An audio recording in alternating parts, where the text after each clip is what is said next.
Early in the morning, lots of people were busy at the taxi garage. Amanda, a young woman who drives a taxi, had been fixing her car for a while without noticing anything else around her. Suddenly, a deep voice interrupted her. "Hi, Amanda. It's early, and you're already fixing your car. What's wrong? Need a hand?" Amanda stopped working, wiped sweat from her forehead, and looked up. She looked funny with smudges of engine oil on her nose and holding a dirty cloth and wrench. "Hey, Barry. Thanks, but I've got it sorted. The ignition was acting up, but I changed some parts, and now it works fine. Let me clean up, and we can grab some coffee. I'm starving. I made some cabbage pies yesterday. Help yourself." Barry happily accepted and praised the pies. "Amanda, you're amazing. These are tasty. You're good with cars, baking, and you're pretty.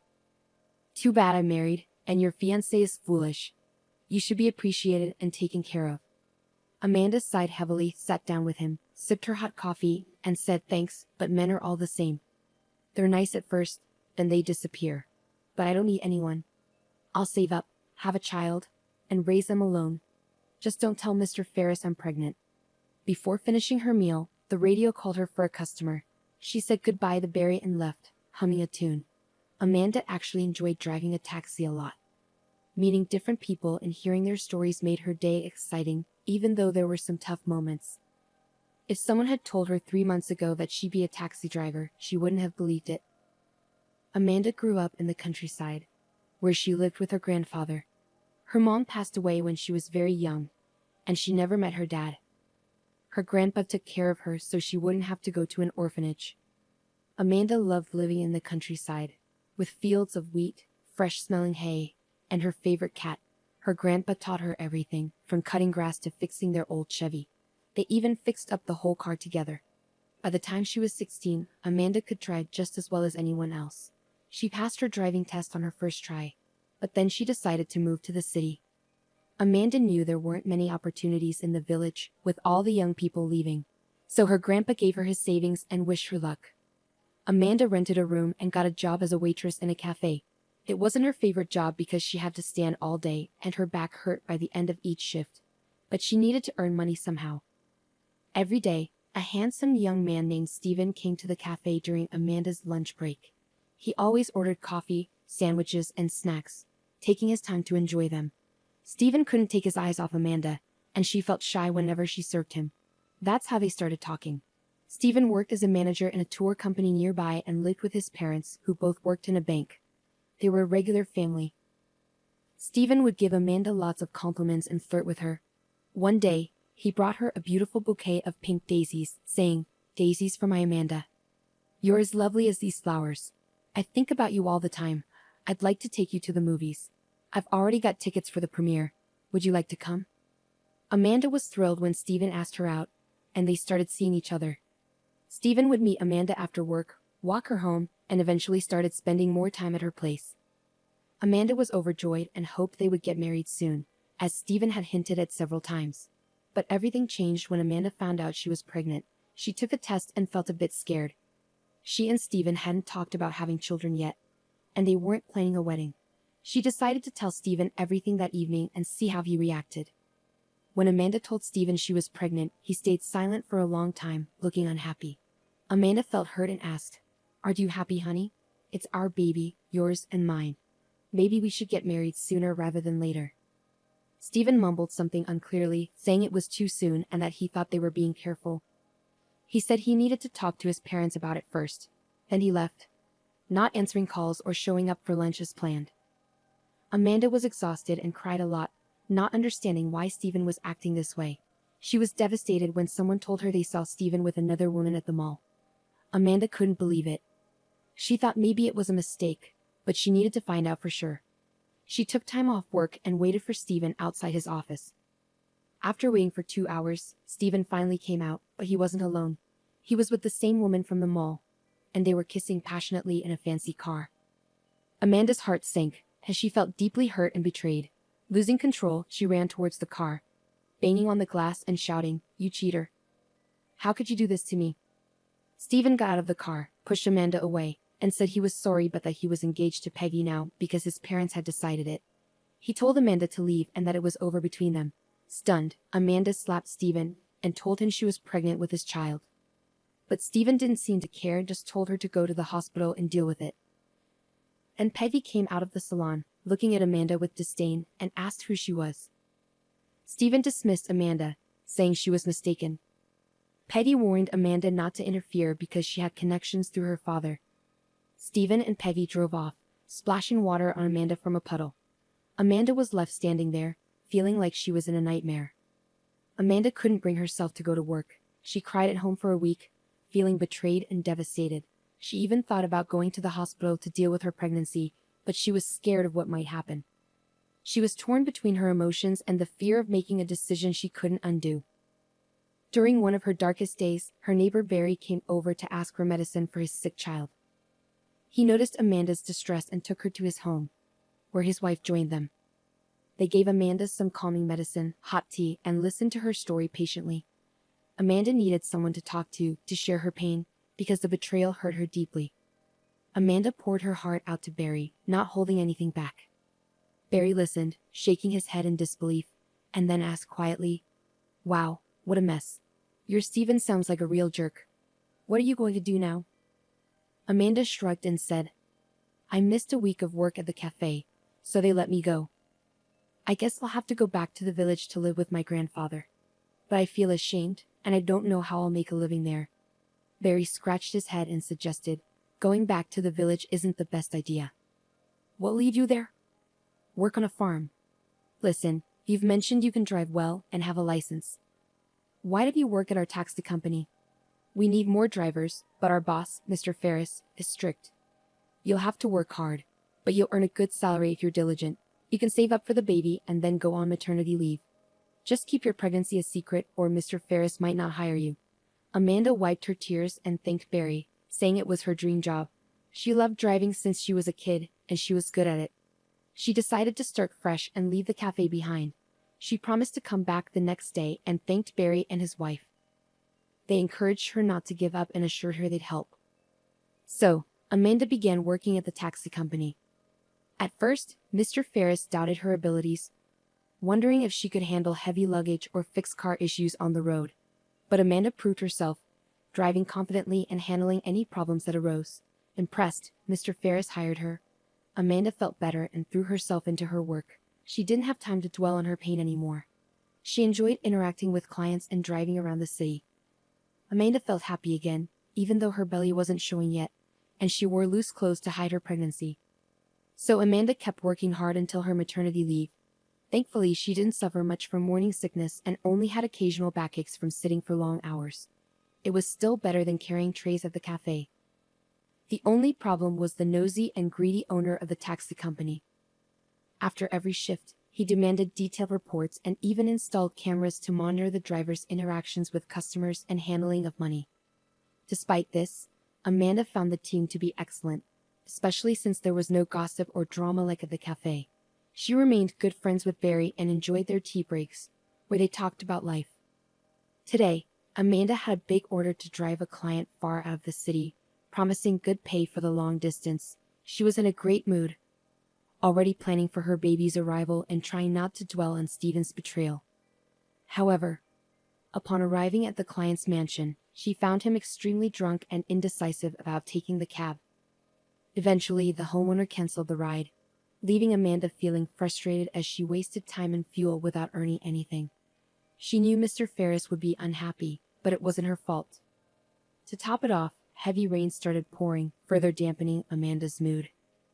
As she drove halfway back to town, a man suddenly emerged from the woods ahead of her. He staggered from side to side, covered in mud and dried blood. Amanda couldn't just drive past him, so she slowed down to see if he needed help. She decided that if he was drunk, she wouldn't give him a ride, but she wanted to make sure he was okay. Amanda put on her hooded jacket and got out of the car. She ran up to the man to check on him. "Hey, are you okay? Can I help you? Where are you going? If you need to go to the city, I can give you a ride." The man looked at her with tired eyes and whispered weakly, "Help me." Then he passed out and fell by the roadside. Amanda tried to wake him up, urging him to get up so she could help him into the car. After struggling, She managed to get him into the car and drove him to the hospital. Along the way, she tried to learn more about him, but he only said his name was Mitchell and was in pain. Amanda made sure he was taken care of by the hospital staff before saying goodbye and wishing him well. When Amanda returned to the taxi park, she realized she was late and worried Mr. Ferris would be angry. She had forgotten about the camera in the car, but Mr. Ferris saw everything from his office and was furious. He scolded Amanda for refusing a client, wasting gasoline, and helping the homeless man, saying she cost him a lot of money. Amanda defended herself, saying the client was sick and the man needed help. But Mr. Ferris didn't listen and threatened to deduct the cost of the gasoline from her salary and take away her bonus as punishment. Now get back to work. You're completely out of control, doing whatever you want. And don't forget to clean the car. It's covered in dirt. How will decent people get in it? Amanda angrily washed the car, thinking to herself, well, this is how you get rewarded for doing good deeds. You're left with nothing. Mr. Ferris is a scoundrel. Nothing is sacred. Exhausted and sad, she finished her shift, went home, and fell asleep immediately after taking a shower. She had no energy left. The next morning, Amanda was woken up by a knock on her door. She was surprised to find 3 well-dressed men, 2 of them bodyguards, standing outside.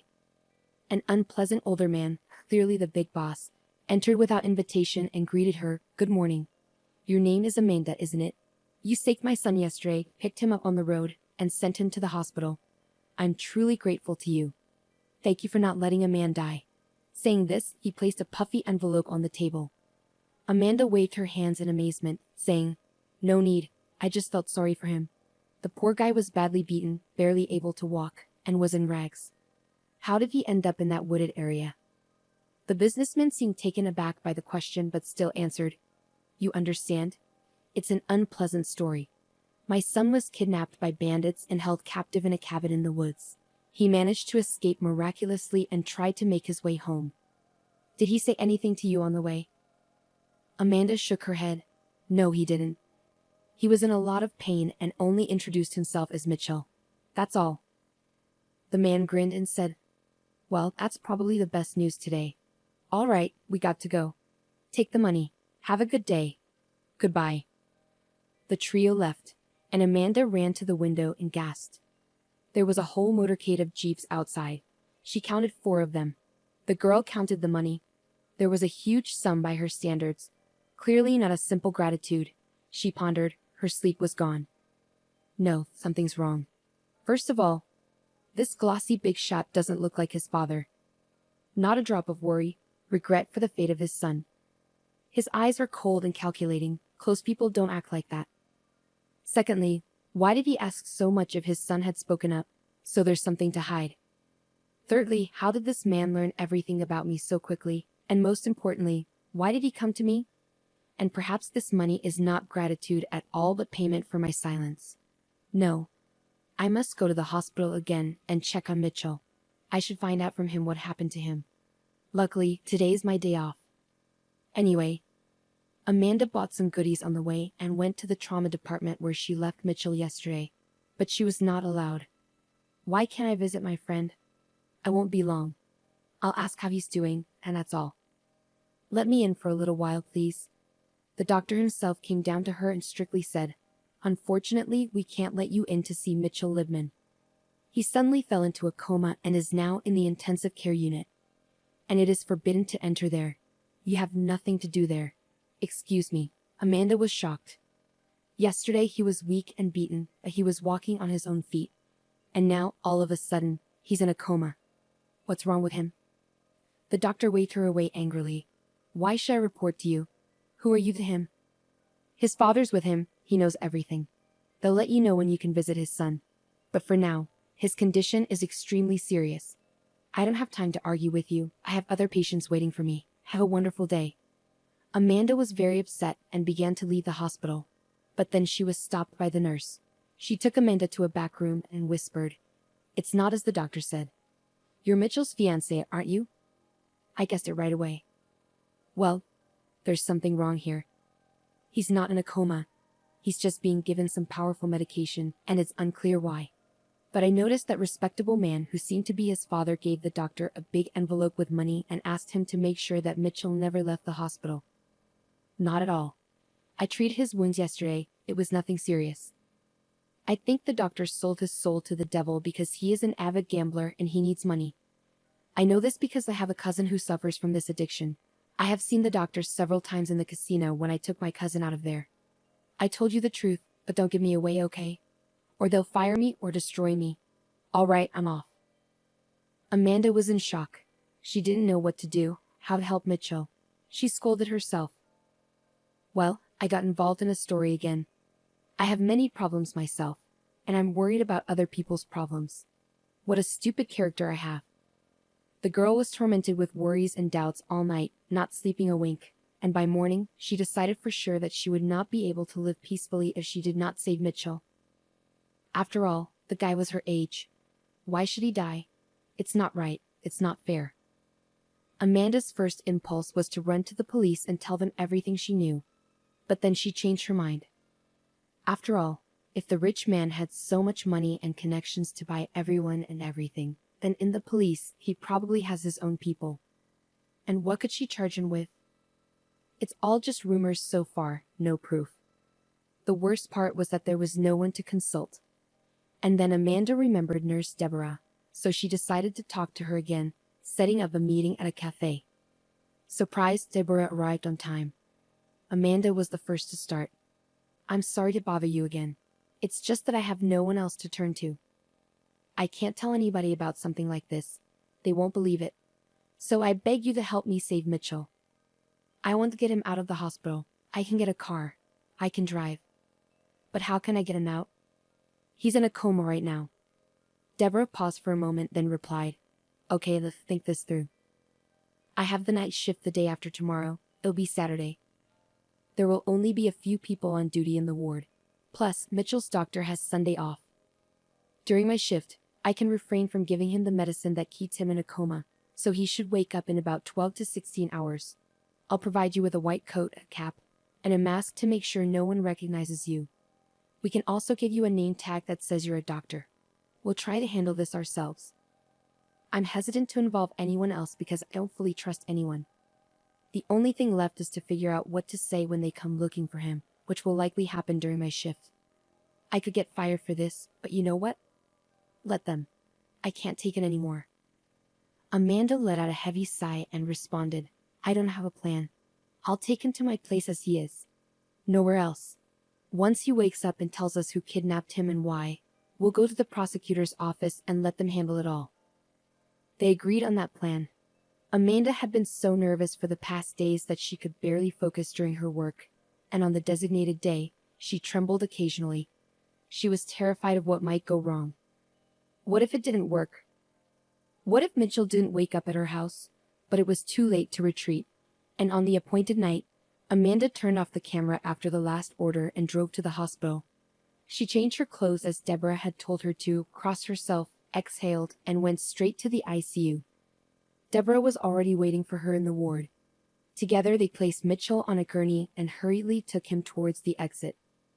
The gurney rattled on the tiled floor of the deserted corridor, causing Amanda's heart to race. She silently prayed that no one would approach and question their actions.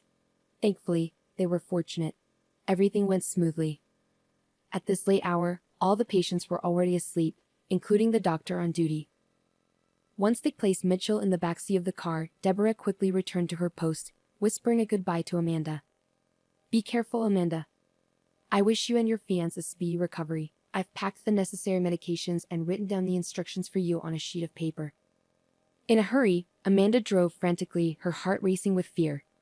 She felt like a criminal, constantly checking her surroundings, afraid of being followed. When she reached her house, she called her neighbor Barry urgently and whispered into the receiver. Barry, could you come out for a minute? I need your help. I'm sorry for being so late. Barry was shocked when he saw the unconscious guy in the back seat. Amanda begged. Please help me. I can't lift him alone. We need to get him to my room. Just don't ask questions right now, okay? I promise I'll explain everything later. Without hesitation, Barry helped carry Mitchell into the room and placed him on the sofa. He asked, What's going on, Amanda? Why did you bring him here? Did you also take the taxi from work? Mr. Ferris will be angry. Did anyone see you? Amanda shook her head, replying, No one saw me. I turned off the camera. I'll turn it back on. You won't tell on me, will you? I'm not doing anything wrong. I'm trying to save this man's life. Do you believe me? Barry waved his hand and said, I know you're a good person. I believe you, but please, keep me out of it. I have a family to think about. I won't tell anyone, but I don't want to know too much. I'm going home. I did what I could. Amanda returned the taxi to the company without any issues. The guards treated her well, and she was sure they wouldn't report her. However, she couldn't stop trembling from the evening's events and emotions. She arrived home on the last bus, checked that Mitchell was breathing normally, and collapsed beside him, exhausted. She was really worried and started crying. God, what did I get myself into? Barry was right, this is really dangerous. And if that rich man finds me, what's going to happen to me? And what about Mitchell? I don't have anyone to protect me. My life feels like a detective story, and I'm the main character. It's so scary, but at least I managed to save someone. That's something to be happy about. 13 hours went by, and Mitchell finally woke up. He squinted in the sunlight and looked around, feeling confused. Hey, where am I? Why am I not in the hospital? Oh, I remember you. You're the taxi driver who saved me on the highway. I never got to say thank you. Amanda smiled and said, I'll tell you a story that might make you thank me again, even though it's risky for me to do so. But still. Amanda went on to tell Mitchell everything she knew about his supposed father, the drugs he was given, and her own pregnancy. She needed to get it off her chest and share it with someone. Mitchell listened closely without interrupting, staying silent for a while. Then he started telling his own story. Yeah, he's not my real dad. But to make you understand, let me start from the beginning. It's a long and complicated story. My parents were wealthy. My dad owned a bunch of hotels, and my mom was a psychologist for famous people. When I was 3, my dad was threatened by some criminals who wanted to take over his business. That's when he wrote his will, saying that everything would be mine when I turned 25. I think that's why all this chaos started. I'm turning 25 next month. My dad had a close friend named Hank Long, who was also kind of a relative. My dad trusted him a lot. After the threats, the bad guys attacked my dad and shot him while he was in the car. My mom got really sick from sadness and stress. She already had a weak heart and passed away not long after. So I was left all alone at 3 years old. Mr. Long, my dad's friend, took care of me and became like a dad to me. He's the one who came to see you. Mr. Long took over my dad's business and made me feel like I owed him for not sending me to an orphanage. He didn't treat me badly, but he didn't show me much love either. When I was 13, he got married, and I felt even more like I didn't belong. He sent me to a fancy school in England and then to university. Finally, I started coming back home to start my own business, but my stepdad still wanted to control me. I found out about my dad's will by accident when I visited my old nanny. She had been with me during all the tough times and knew everything but never said anything. Then I had an argument with my stepdad, and started looking for the lawyer who had the will. That's when things started going really wrong. I started getting threatening calls, telling me to leave town. At first, I didn't take them too seriously, but a week later, I was kidnapped by some bad guys. They kept me locked up in an old cabin in the woods, hitting me and trying to make me say the will wasn't real. Luckily, I managed to escape. One of the guys left, and when they took me out to go to the bathroom, I saw my chance to fight back. I don't really remember exactly how I got away, but I ran as fast as I could. I hid in a hole covered with leaves and stayed there for a whole day. Eventually, I got out and wandered until I found the road. And that's where you found me. Now unsure who was behind my kidnapping and who benefited from abandoning me, Amanda exclaimed, splashing her hands in frustration. It's obvious, Mitchell. Of course, it's your stepfather. Who else? We need to go straight to the police and sound the alarm. He won't stop until he gets rid of you. Mitchell responded vaguely, You're right. But I'm confused why my stepfather didn't try to harm me when I was a kid. The will says if I can't inherit, everything goes to Mr. Long. Amanda suggested, Maybe you got lucky. Your stepdad might not have known about the will until recently, but I'm sure he had something to do with your kidnapping. I saw the way he looked at you, cold, calculating, and evil. Amanda took Mitchell to the prosecutor's office, where he explained everything, and then they went to the police. Justice started moving, and a case was opened. After a thorough investigation, horrifying truths emerged. It turned out Mr. Long not only planned and paid for Mitchell's kidnapping, but also had a role in his father's murder. Mitchell couldn't believe it. He was trembling. He asked to meet his stepfather, wanting to look him in the eye and ask one question. He thought maybe his stepfather would apologize, facing a life sentence, but instead the scoundrel acted brazenly. "Well, Mitchell, are you satisfied now?" "Yes, I'm getting old. Feeling sentimental." "I was weak. It didn't kill you right away in the forest. I tried to protect you. You were like a son to me." Mitchell choked with disbelief. "Like a son? How can you say that?" "You've been pretending to mourn my father, promising to find his killers, but you ordered his death. Because of you, my mom died soon after. You ruined my life." "Why didn't you kill me earlier? Why did you pay for my education if you never loved me? I know you only tolerated me." The businessman grinned wickedly. "At first, I pitied you, so I sent you away to study. It also helped my reputation in high society to educate the son of my late partner. It kept suspicion away from me, and I gained respect. But now, you've returned to ruin my plans. It was only when you mentioned the will recently that I panicked. I couldn't let you inherit everything so easily. I've worked hard for years to build this business, and now it's all supposed to go to you. No way. I thought of everything, planned everything. But you managed to escape from the cabin while I was still deciding whether to get rid of you immediately or later. And I would have succeeded if it weren't for that meddling cab driver. She ruined everything."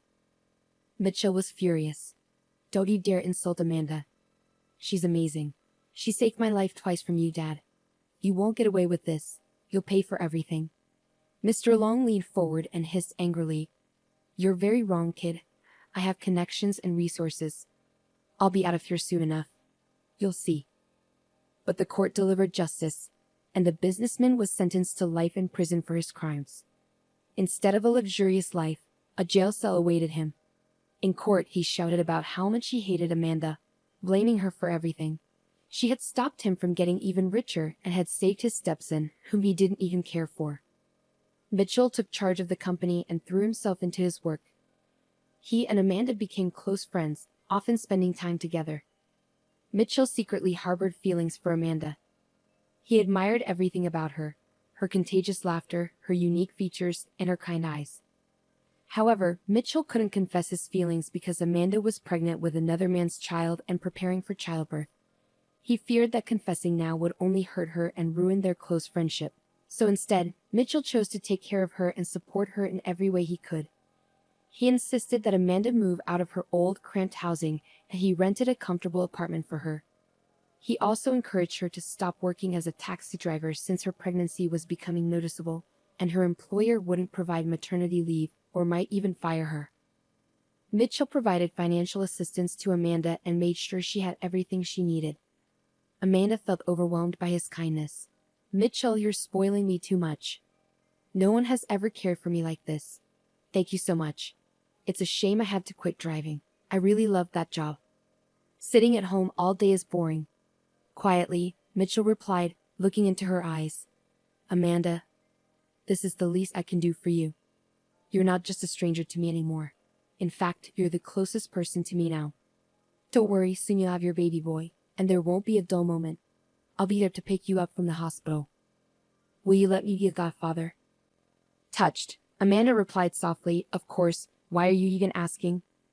You know, Mitchell, I feel so safe and comfortable with you, more than with anyone else. Why didn't we meet earlier? It's a pity. But nothing can change that." Amanda's heart was also filled with love for Mitchell, but she didn't dare to entertain those feelings. She kept reminding herself, "Don't fantasize about him. Why would he want someone else's child? Don't ruin his life. But then, why does he care about me so much? Not every friend would do that. Is it just out of gratitude? I have to convince myself that he's just a friend, nothing more. We can never be anything more." Amanda was tormented by worries and doubts, with no one to confide in. One day, while leaving the women's clinic, she bumped into Deborah, the nurse who had helped save Mitchell. Both women were delighted to see each other and decided to have lunch at a cafe and catch up. "Pregnancy suits you. Deborah remarked with a laugh. You look radiant. So how did your detective story with the kidnapping end? I've thought about you often, Deborah began, her tone reflective. I almost got fired and received a scolding that seemed to last forever. I had to write a lengthy explanation letter, and they even revoked my bonus, but it was all worth it. You should have seen the doctor's face when he couldn't find his paying patient in the morning. What a commotion it caused. Eventually, an investigation started, and our corrupt doctor was finally removed from his position.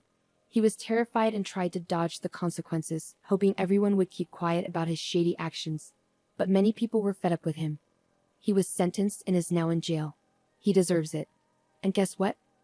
I even got promoted to head nurse. Can you believe it? Amanda smiled warmly and congratulated her, saying, You deserve it. Then she added, I've thought about you often too. Sometimes, you just need someone to talk to, knowing they'll understand and listen without judgment.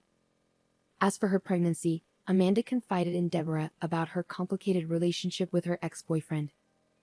Deborah shook her head in amazement. You're really something, my friend. I admire you. To be honest, you're incredibly brave. Taking risks for the sake of strangers, even while pregnant, it's admirable. Your Mitchell should be kissing your feet and taking my advice. Don't torture yourself. Don't doubt in vain, just trust your heart and fate. Everything will fall into place, believe me. Giving birth to a baby, loving them, and watching them grow is the greatest joy in life.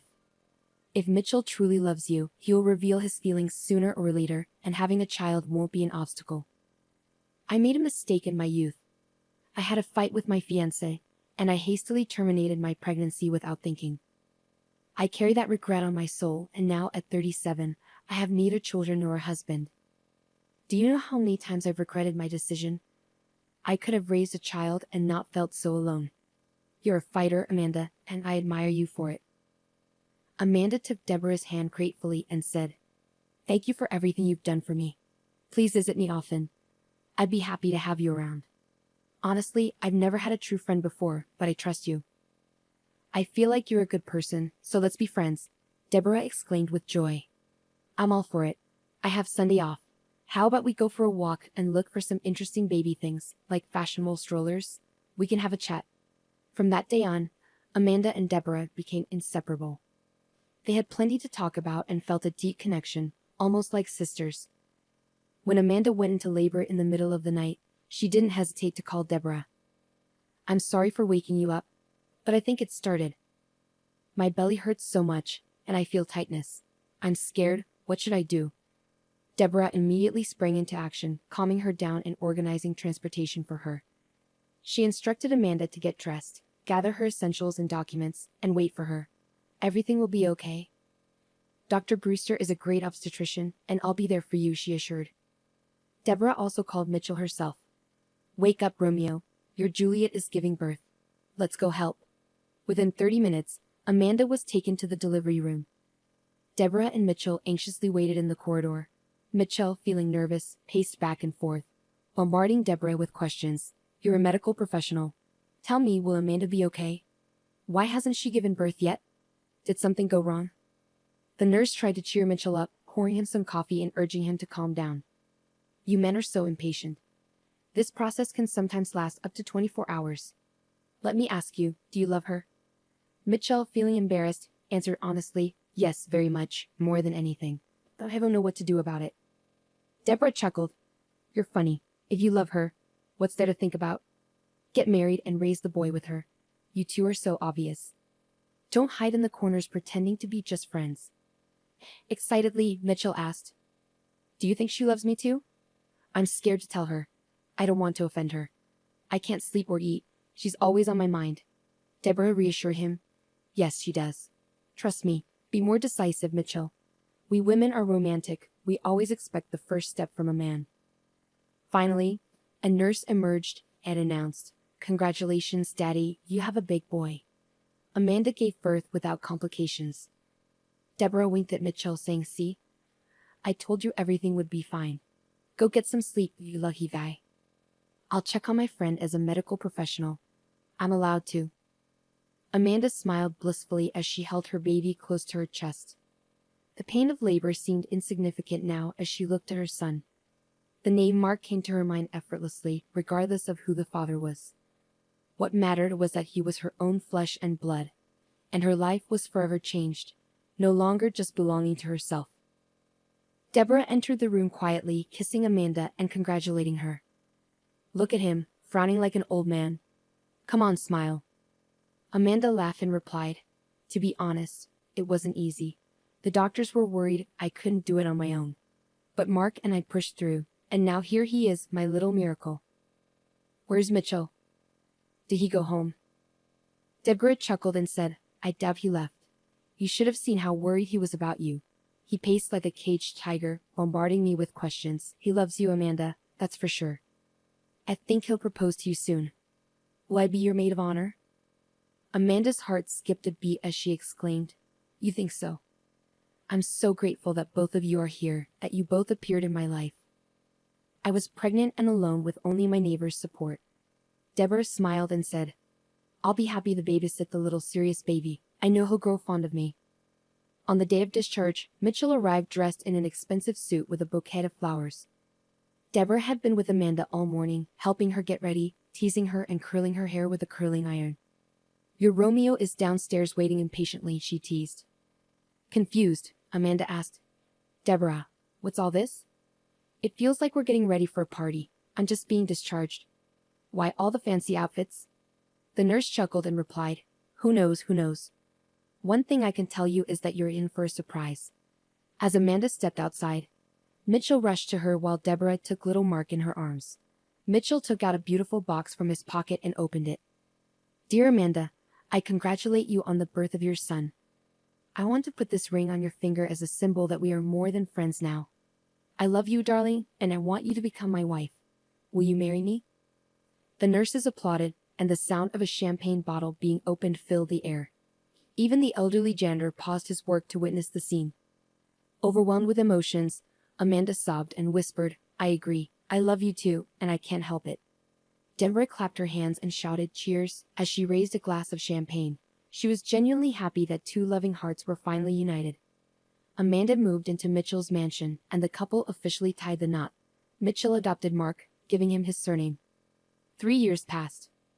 Amanda and Mitchell lived harmoniously, and Amanda deeply appreciated her husband's loyalty, devotion, generosity, and care. She never regretted marrying Mitchell. One February, amidst the cold frosts and snowstorms, Mitchell suddenly suggested, "Darling, why don't we go to a warm sea resort? What's stopping us? We'll soak up the sun." Amanda squealed with joy.